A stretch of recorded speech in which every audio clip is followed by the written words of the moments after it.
Hey buddies, welcome back to the channel. So in today's tutorial, I'm going to show you how to change your Wi-Fi password.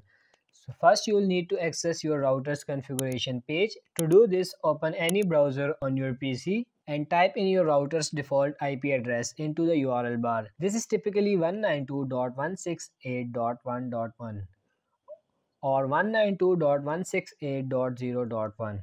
So you should check your specific router's detail as this may differ. It's often written on the bottom or side of your router listed as either an IP address or an access URL. Now log into the router using its username and password.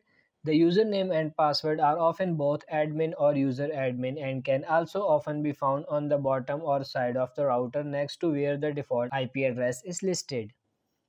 If you have trouble logging in, check with your router's manufacturer or internet service provider. Once logged in, locate the wireless security section or the settings section of the Wi-Fi network that you want to change the password for.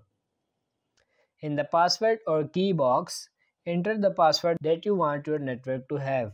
Then click Save or Apply. The devices you've connected to that network may be disconnected. If this happens, you'll need to reconnect them with the new password. And that's done. So that's how you can change your Wi-Fi password.